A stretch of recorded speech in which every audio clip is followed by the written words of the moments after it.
I donated my kidney to my husband, then discovered the truth behind our marriage. My name is Amara Williams. For 3 years, I believed I was married to the love of my life. His name was Daniel Carter. He was kind, gentle, and caring.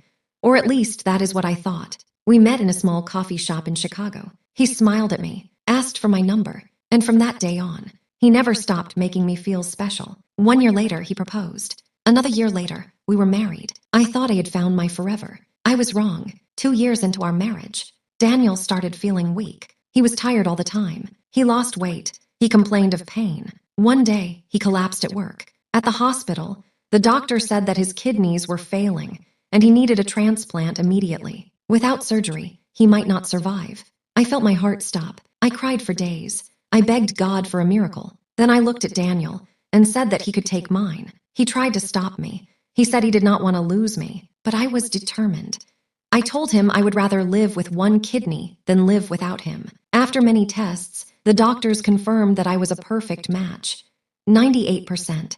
They called it a miracle. The surgery was scheduled. I signed every form without hesitation. On the day of the operation, I kissed Daniel on the forehead and told him that I loved him and that he had to live. Then everything went dark. When I woke up, I was in pain. I was weak, but Daniel was alive and smiling. I believed my sacrifice had saved our marriage. 6 months later, while cleaning Daniel's home office, I found an old envelope hidden inside a drawer. It had a name on it, Michael Carter. I did not recognize it. Inside was a letter about kidney donation.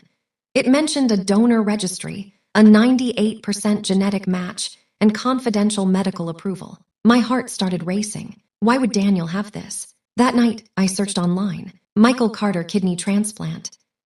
What I found broke me. A newspaper article from 3 years ago appeared. It talked about a local businessman named Michael Carter, who was searching for a kidney donor. The photo showed a man who looked exactly like Daniel. Same eyes, same smile. The article said that Michael's younger brother was incompatible and that the family was searching for a perfect donor. Younger brother, Daniel. My hands started shaking. I searched Michael on Facebook. His last post said that he was 6 months post-transplant and grateful for his anonymous donor. The date was 6 months ago, the same month I had surgery. I ran to the bathroom and threw up. My best friend, Sophia Martinez, worked at the hospital. I called her crying and begged her to check Daniel's medical records. After hours, she called back. Her voice was shaking. She told me that something was wrong. Daniel's kidney failure only appeared 8 months before my surgery. Before that, he was completely healthy. That was impossible. Real kidney disease takes years. Then I asked her to check Michael Carter. She went silent. She told me that Michael had received a transplant 6 months ago. The donor was anonymous.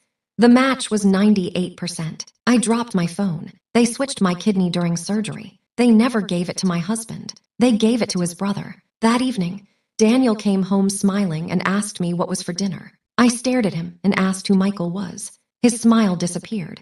I told him that I knew Michael was his brother and that he had gotten my kidney. His face turned pale. I asked him if he had faked his illness and lied to steal my organ. Tears filled his eyes. He said yes. One word destroyed everything. He sat down and confessed that he had found out I was a match before we met.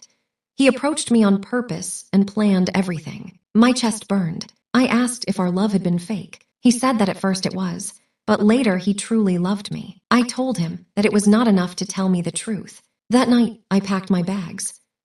He begged and cried. I did not listen. I told him that he had taken my choice, used my body, and betrayed my soul. I said I wanted a divorce, and I walked away. Today, I live alone. I have scars, I have pain, but I also have freedom. I learned that you should never sacrifice yourself for someone who does not respect you. Love without honesty is not love. It is theft.